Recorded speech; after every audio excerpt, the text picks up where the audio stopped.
Can Frank Wilson and the LSU Tigers keep everything together before the Tigers name their next head coach? That is next here on this crossover.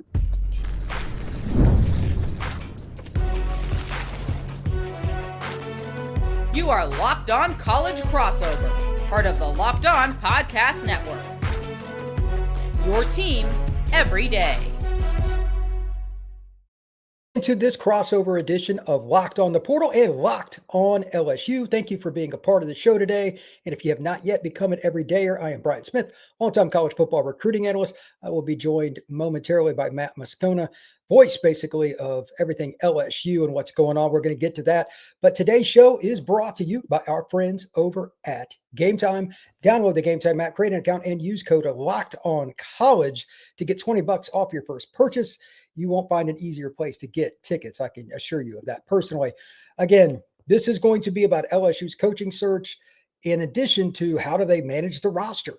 How are they going to find the next coach in a timely fashion with the end of the season being the 29th of November and National Signing Day being December 3rd? There's a lot of stuff to get into.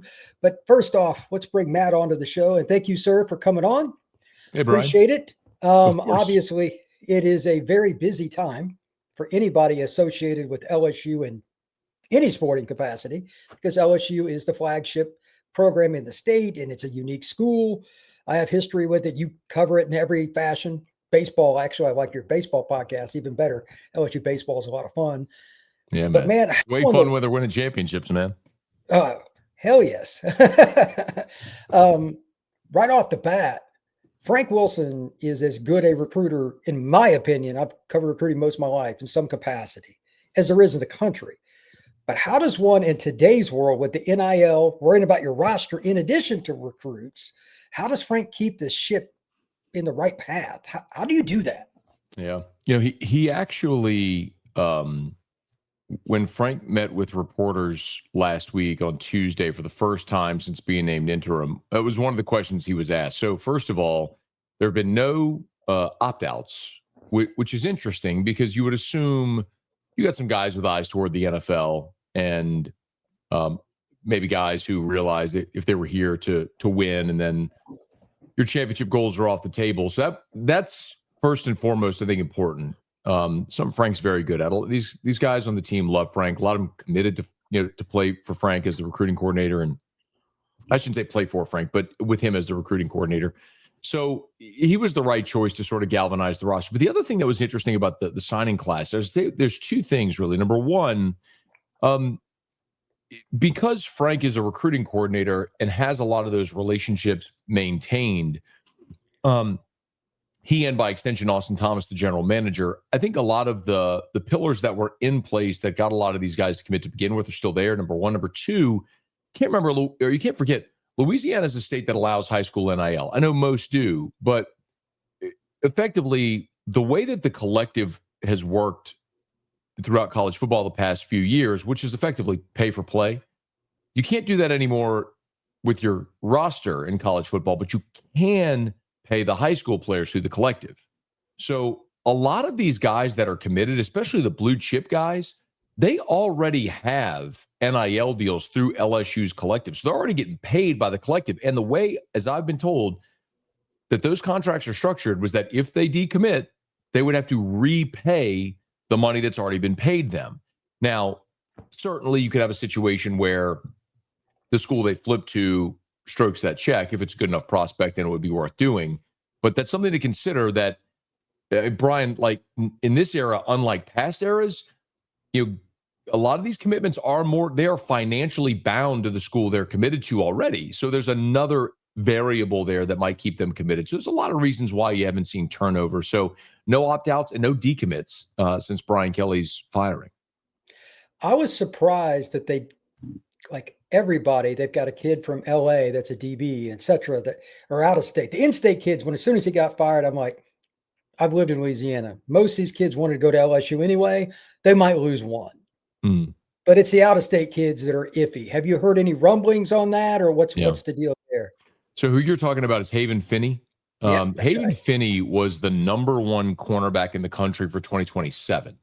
and he reclassed to 26. Right. So I don't know what his ranking is, but he's a legit.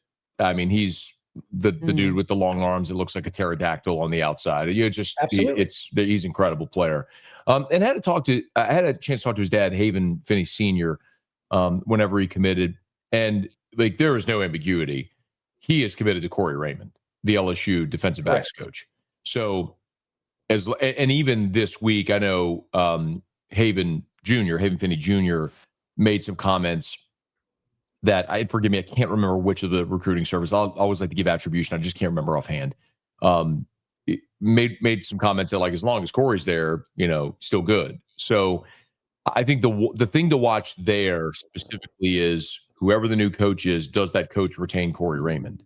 And an interesting sort of subplot there, Brian, is when Brian Kelly got hired, he did not retain Corey Raymond. And remember, this is the guy that for a decade was the guy who kind of built the DBU mantra, right? Like he's the guy who he came after Patrick Peterson, but all throughout that era in the 2010s, that was all Corey Raymond. And he went to Florida, and LSU's defensive backfield just completely disintegrated. It hit an all-time low in 2023, the year that Jaden won the Heisman, when they had the number one total in scoring offense in the country, and it was statistically the worst defense in LSU's history. And then Brian Kelly rehired Corey Raymond from Florida. So admitting an error on the front end. So all that to say, whoever is the coach, whether Frank Wilson gets the job on a full-time basis or they go hire Lane Kiffin, whatever, we'll talk about it, but whatever it ends up being, it would make a lot of sense. It would greatly behoove whoever gets that job full-time. Corey Raymond. I agree. I've been around Corey. He's as nice a guy as you're going to meet. I was at a game a couple years ago when we were talking about DJ Pickett on the sidelines, at a high school game in Daytona, Florida. So he's pretty chill, easy to get to know. So I'm not surprised because I've known DJ since he was in 8th grade. He was a guy. Legit. Oh man. Yeah. I told people when he was in 8th grade, I would have taken him then. They laughed at me. I said, okay, go on. He's Spider-Man. Yeah. He's that long. But you're talking about a dude that's like, sometimes you see guys, I mean, he's a legit 6'4" plus. Like that you can look at him standing next, like flat foot next to guys with real size. That's not an embellished size on the roster, which happens. Like Diego Pavia being 6 foot, right? 5'10.5", 5'11". Right. He's a legit 6'4". And the amazing thing, like, as you know, is his ability to turn and run. He can flip his hips and run. Yep. So you don't typically see guys with that size that can run like that. He's incredible. I mean, there's a reason he was the number one corner in the country. And, he effectively pushed out a guy like Ashton Stamps, who a year ago led the SEC in pass breakups and just announced he's not playing this year and he's going to enter the transfer portal. I mean, he's a veteran player who left because Pickett basically took all his reps. That's why Corey is so important, because Oregon, Florida, Miami, every school in the country recruited him, and he decided, and I tell this to people all the time, kids pick coaches, not schools. I know in the state of Louisiana that especially probably doesn't go well, but it's just true. I'm in the 7-on-7 world. I'm getting ready to start working with Coastline, who will probably take kids to LSU this year. They pick coaches, and DJ's another one. It's like Finney. That's why he's at LSU. 100%. Yeah. And if you want to, so where you sort of started, if you want to retain the roster, that'll be a big part of it as well. I mean, I don't think it's necessarily across the board true. And it's naive to think that LSU isn't going to have any attrition. Of course, you're going to have attrition. I mean, you're going to have a coaching change, and there's going to be playing time, and there's going to be portal and guys wanting to get paid. But it has been impressive as of now, their ability to retain this roster. And depending on who that coaching hire is and who they retain, I think will go a long way to determine who's able to stay for who they retain for 2026. I agree. I totally agree. And to that, next, we're going to talk about who are the best candidates, in Matt's opinion, to be the next LSU head coach. That is next here on this crossover, Locked On the Portal and Locked On LSU. Today's show is brought to you by Gametime. College football is rocking. We are going through another crazy season. Just look at LSU as an example. All the tailgates, rivalries, and everything that's going on in the stands. There's not quite like a college football game and being at it. But let's be real, actually getting tickets can feel like more than a battle. And that's not much fun because it's endless queues, hidden fees, and the prices jumping out at you at the checkout. That's why I use Gametime, and I literally just bought tickets this last week on Gametime, in and out in 5 minutes. And that includes me putting in my credit card information. All you got to do is download the app, find the game you're looking for, click on it. You can even see your seat view. It is easy. Take the guesswork out of buying college football tickets with Gametime. Download the app, create an account, and use code LOCKEDONCollege for $20 off your first purchase. Terms apply. Again, promo code LOCKEDONCollege for $20 off. Swipe, tap, ticket, go. Download the Gametime app today.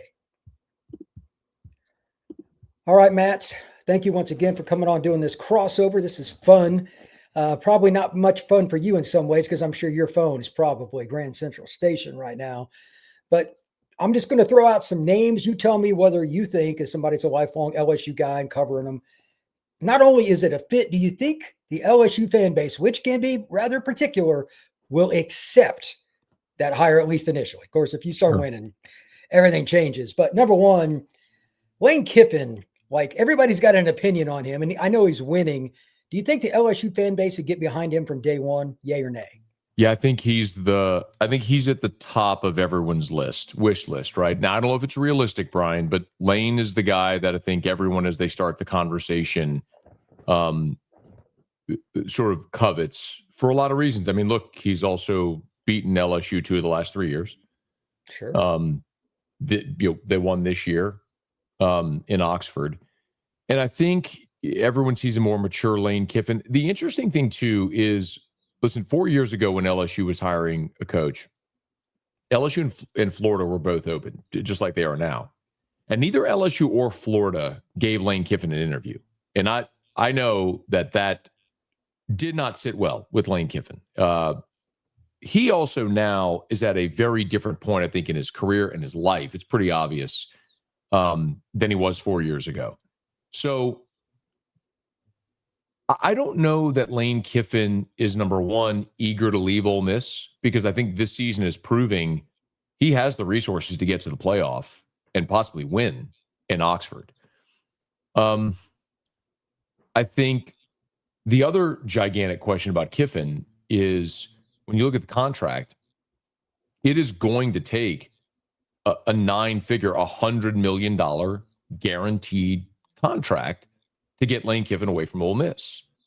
And we just spent this whole week with this big dust up with the governor of Louisiana, making it abundantly clear that he's not interested in having contracts structured like that for LSU coaches anymore.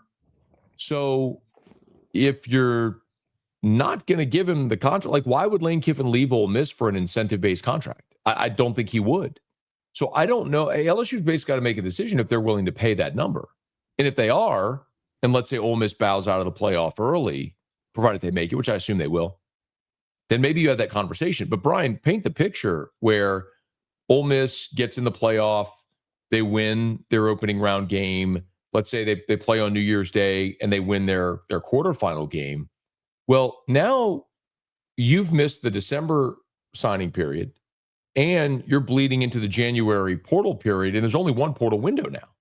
So you've punted your roster for 2026. And what commits are going to stay true to LSU, and what portal guys can you really attract when you don't know who the coach is going to be? Now, maybe you can have some informal conversations with those guys off the record about you're talking to Lane Kiffin, but there could always be the situation where Ole Miss keeps winning, and then is Lane actually going to leave? So I just think there's a lot of complicating variables that make that unlikely. Is it possible? Sure. I'm not so sure I believe it's likely. That's exactly where I am. And I've told people this, and right before Matt and I recorded this, Auburn fired Hugh Freeze. And we knew that was coming after scoring 3 points at home against Kentucky. Will do that to you. Kentucky is awful. Like they're bad. That is, well, I guess Auburn's awful too, which I thought for sure Hugh Freeze would work there, man. I mean, I thought he would too. That's one of the biggest surprises, I think, of in the SEC this year. I could see, we all could see it happen with Billy Napier and Sam Pittman. Brian Kelly was stunning because of the timing and the money. Freeze not working out at Auburn I would have never seen He had that. a losing record, not even close in the Yeah. SEC. It's just mind blowing, but it is what it is. Lane is one SEC coach, but this is the one I don't know how to put a bow around. Eli Drinkwitz. What are your thoughts? I have no opinion. Do you like that idea? Yay, nay? What are your thoughts? So one thing to keep in mind, let me play a little connect the dots for you. So Verge Osbury is LSU's interim athletic director. Verge played at LSU. He's been an LSU athletics administrator for 30 years, almost his whole professional life. His son Jaden was a really good 4-star safety who plays at Notre Dame right now for Marcus Freeman. So there's a personal relationship with Marcus Freeman to where I think Freeman, I don't know if Freeman would leave Notre Dame. Wouldn't that be something if LSU hired another Notre Dame coach? But I don't think Freeman would leave Notre Dame for LSU, but I do think he would take the call as a courtesy. But one thing that's interesting with the connect the dots is Freeman's agent is the same agent for Eli Drinkwitz, for Mike Elko, for John Summerall. So sometimes the way those conversations happen, just kind of a little inside baseball for the audience, the athletic administrator would call, and you don't have conversations with the coaches, you have conversations with the coach's representative. So you call the agent, and the agent will want to know, okay, well, what are you looking to spend? And might say, well, okay, well, Freeman's not interested, but what about da da da da da? And you go down the list. And on that list would be Drinkwitz, Summerall, like some of those names that would maybe more make sense. Now, I think we're all kind of in our brains, we look at Drinkwitz, and let's just be honest. I mean, the guy's name's Eli Drinkwitz. He's kind of a nerdy looking guy. He's not very imposing or intimidating. And I get all that, why people kind of crack on him a little bit. But he's won at Missouri. Now, he's won because they've manipulated their schedule, kind of in a similar way Indiana did a year ago, where they play nobody in their pre-conference, so they artificially inflate their number to 8, 9 wins, win a bowl game, and then they're at 9 or 10, which is great for Missouri, but that's not going to fly here necessarily. I think Drinkwitz would absolutely leave Missouri for LSU. It's undeniably a better football job. I don't know that if it would make sense for LSU if you're saying, okay, would you spend more for Eli Drinkwitz or less, a little bit less, and get John Summerall? I would argue Summerall would be the better candidate. I think Drinkwitz is an interesting candidate. I think he could do well here. I just don't know that that's the guy that sort of leads the charge or is at the top of anybody's list as of right now. Well, you already said it, so that's next. Summerall. I personally think he's a good coach. I live in Auburn, Alabama, because it's a nice location for recruiting. I go recruit stuff all over the place. And his name came up even last year. If Freeze fails this next season, Summerall might be a guy, because he was at Troy before he went down to Tulane. I'm sure you've crossed paths with him in some capacity, but there's different variations of what the LSU fan base historically will accept. And one of the directional schools or Tulane is not one of them. Tell me I'm wrong, because I have a feeling there would be some resistance. What do you think? Well, 4 years ago, we saw with Billy Napier.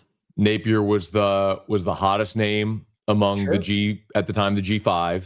And we can all look with the benefit of hindsight now and see it didn't work at Florida, but Napier was the name everybody wanted. Remember, he had passed on other SEC jobs. He had passed on Mississippi State. I believe he passed on Tennessee, maybe passed on Auburn. I mean, he had some, or South Carolina, maybe.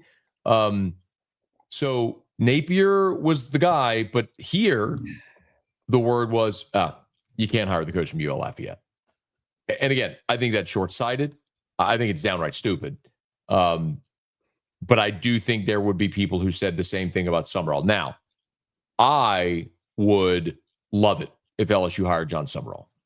It's a very different situation than Napier. Now, Napier Napier had been on staff at Alabama under Nick Saban. He had a lot of those ties. Summerall is from Texas. He played in the SEC at Kentucky. He's coached at Kentucky. He's coached at Ole Miss. He had a second stint at Kentucky. He's coached on the West Coast. He's been a 2-time head coach, as you mentioned, at Troy and now at Tulane. He knows the state of Louisiana. He's 43 years old. He's a young guy with tons of energy who's a great football coach. And I think, Brian, the most important part of making this hire is not necessarily someone who's been a proven head coach. It's someone who's proven they can win or willing to work within the current climate of college football, portal, NIL, all that. See, this thing with Brian Kelly that we forget. When Kelly was hired, there's no coach active in college football that had more wins than Brian Kelly. He'd never been fired. He's won everywhere he's been. But Brian Kelly got hired in late 2021. I mean, NIL was 6 months old. So during his time at LSU is when we saw the evolution of NIL to true pay for play, what it became. And his whole methodology of recruiting and developing players and just supplementing in the transfer portal got flipped on its head. And he just didn't adapt in the same way Dabo didn't adapt and Mike Gundy didn't adapt. And, Nick Saban didn't want to adapt, so he just retired. I think Summerall is a guy at 43 that is like wrapped his arms around it fully and would do a phenomenal job. So I don't know that I would tell you John Summerall would be at the top of my list. Like my number one would be Dan Lanning, but I don't think that's realistic. Again, he's already said point blank, he's not leaving Oregon. And I believe him for whatever it's worth. But when we start talking about the list of realistic candidates, and you talk about a guy that would take the type of contract structure that might be, an increase based on what he's making now, but an incentive-laden deal with bonus structure and all, I think Summerall would be. I think that'd be a phenomenal hire, and I think as you just mentioned there, Brian, as well, you'd have competition if Auburn is in the mix as well, which might force LSU's hand a bit. That is why it's so interesting, because think about just the Southeastern Conference. Florida, Auburn, and LSU are open. When Auburn is the third option, that's a pretty good job. Yeah. But it's not LSU or Florida. It's wild. I have no idea who Auburn's going to hire if they don't stay within and go that route. But whatever, Summerall's been on the list. You mentioned, because I was going to ask anyway, Dan Lanning. The money at Oregon is unfathomable because they have the greatest booster of all time, Phil Knight. Can anybody ever hire Lanning away? Is it as long as Phil's alive? It's a good gig, but he's a Southern. He coached at Bama and Georgia. I figured LSU would be eventually the spot he would end up at. But if he said, I didn't know he said that. What have you heard on Lanning? Dan Lanning said point blank in a press conference last week. He said, "I'm not leaving Oregon. So the only way I'm leaving, as long as I win, I'm staying." Meaning like that if they have to fire him. So when it was akin to Nick Saban's, "I'm not going to be the Alabama coach." It was that strong of a denial, not one of these weaving non-denial denials. He point blank said, "I'm not leaving Oregon." So when he was asked specifically about LSU, so I believe him. So that would be the only. It wouldn't be money. It would be just a desire to get back to the South and coach in the SEC, if that's ultimately whatever got him away from Oregon. If I'm LSU, I'm taking my swing, but I don't think that I don't think Lanning's leaving Oregon. I think if you get past that top tier, you're looking at the combination, some version of what you just mentioned with Drinkwitz. We talked about John Summerall. Dan Mullen, I think, would be interesting. Brilliant offensive mind, brilliant play caller. The knock was he hated recruiting. Well, guess what? You recruit with a checkbook now. So I think that could work. And then the wild cards, I think, are a couple of NFL guys with LSU ties in Kelvin Shepard and Joe Brady. Shepard's currently the defensive coordinator with the Lions. Joe Brady, the offensive coordinator with the Bills, was on the 2019 staff. I think those would be two other interesting names to keep an eye on. When we come back, those are actually the guys that I want to talk about. So Matt is reading my mind. That is next here on this crossover, Locked on LSU and the Portal. Today's show is brought to you by our friends at FanDuel. The NBA season is back, and there's no better place to get in on the action than FanDuel, the official sports betting partner of the NBA. Even if you missed the start of the game or you want to ride out the hot hand, FanDuel has live bets on everything from who will score next to fourth quarter comebacks. Plus, you can combine your live bets into a same game parlay for a shot at a bigger payout. It keeps every game exciting, especially when your team's making that late push. Right now, FanDuel is giving new customers $300 in bonus bets when your first $5 bet wins. Head over to FanDuel.com to sign up and play your game with FanDuel, the official sports betting partner of the NBA. All right, Matt, I know much more about Brady. I've met him once, great guy. I don't know diddly about Shepard, so let's start with him. I'm just curious. How long ago did he, because I probably remember if I could get the year, when did he play for the Tigers? How long ago? His last season was in 2010. So he's a Georgia native, came to LSU, was on the The 07. linebacker. Yep, was on the I 07 remember him. championship team as a young player. And then his last year was in 2010. He was on that great defense that had Patrick Peterson in his final year, Tyrann Matthews freshman year, Morris Claiborne. I mean, they were salty in 2010. Really a launch pad to that 2011 season where they were undefeated and then lost in the championship game to Bama. I remember it's the only game I saw LSU play that year. I saw the LSU at Auburn game. There was a quarterback at Auburn that was pretty good that year. LSU's the only one that contained him at all. Yeah. That was a great game, but it's one of the best college football games I ever saw live. Do you think Shepard would have an interest in dealing with the same stuff, NIL, all that, or do we have any idea? Because that's a big ask for any coach. Yeah. So Kelvin and I have kept in touch a little bit since his playing days, and I can tell you unequivocally that if he was offered the job, he would take it. Not even a question. He had a press conference earlier this week as well where he was asked about it, and he kind of gave the denial where he said, I can't comment on something that doesn't exist. Nobody's asked him about the job or offered him the job, but he spent a solid 90 seconds just gushing about LSU. And he's a Tiger through and through. He won a championship here, and he loves LSU and was on staff for 1 year here. And, when there was turnover, wanted to stay, wanted a full-time opportunity, didn't get it, went to the NFL where he joined Detroit as an assistant linebackers coach and has worked his way up and is now the defensive coordinator. So replacing Aaron Glenn, who got the head coaching job with the Jets. And Shep's awesome, man. You want to talk about a leader of men, a guy that, that could relate to players, they'd rally behind. He would have to hire great coordinators. He would have to obviously lean into the structure with the general manager in place as far as roster building. But my guess is if they did hire Shep, he would also, I would think, retain a good bit of this staff. Corey Raymond, I think, would be a guy. I mean, look, Corey was here when Shep was here. Frank Wilson, some of those really key staff components of the LSU staff, I think, would be retained. So there's some things there where it would lessen the transition a little bit and probably be a little more financially sound as well, because if LSU were to buy out their entire assistant staff, that would be 10 to 12 million bucks on top of Brian Kelly. So I think there's a lot of things that point, to Shep being a good candidate. But it is one of those things where you'd be hiring a first-time head coach, and do you want to? I mean, is LSU the place where you want to take off the training wheels for the first time? And that's a big question.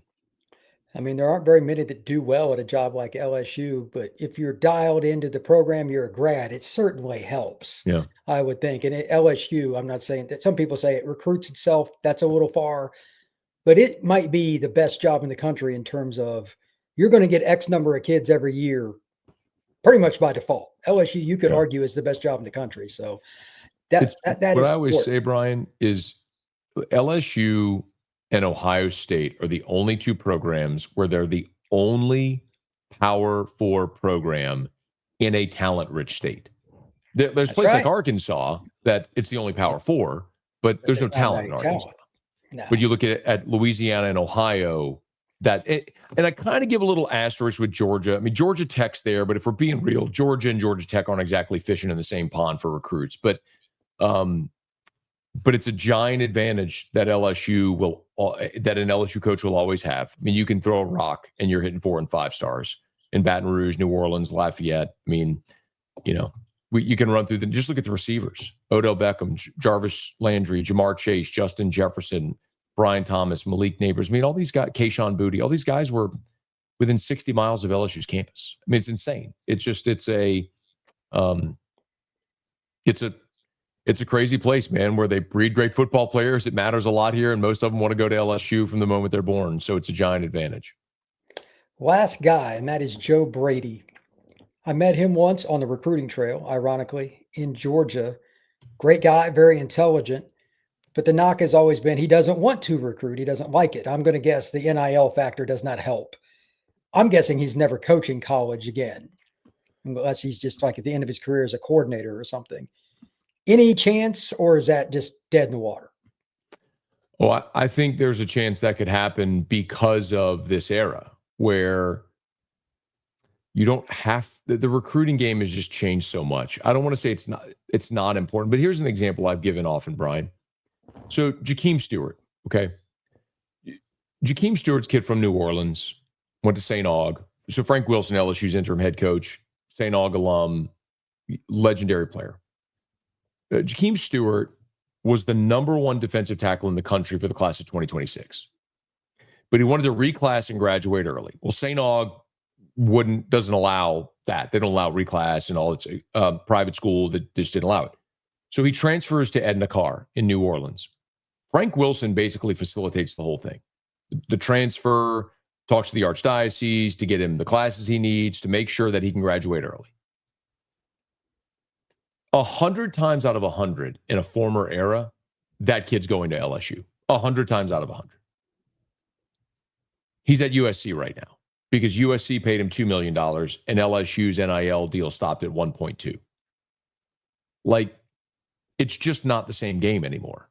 So because of that, because the game has changed and so much now lies on the shoulders of the general manager and what you can afford and how you allocate your roster, if the coaches coach and the GM, quote, front office continues to expand and they're the ones actually building the roster with input from the head coach, then I think there is a chance Brady could find his way back to college. However, I think Joe Brady's going to be in the mix to be a head coach in the NFL in the next cycle. So I think it's more likely next year Joe Brady's an NFL head coach than he is the LSU head coach. I absolutely agree with that, and more power to him. I can't really say that's a bad gig. That's pretty good. He's got a pretty good gig right now with the quarterback he's working with in Buffalo too. That's pretty outstanding. Matt, I appreciate your time. I'm sure we will be back sooner rather than later doing another one of these, but tell everybody where they can find your work, my friend. Yep, I'm on all the social media platforms at Matt Moscona, Moscona, Locked on LSU, your favorite podcast app, YouTube, and for those who are in our neck of the woods, the Gulf Coast Sports and Entertainment Network, they do air a Locked on LSU every single weekday, so you can catch it on your TV listings as well. Appreciate it, sir. You can find the Portal Podcast on Podbean, Apple, Spotify, YouTube, and everywhere else. Thank you very much, folks. We will see you again soon.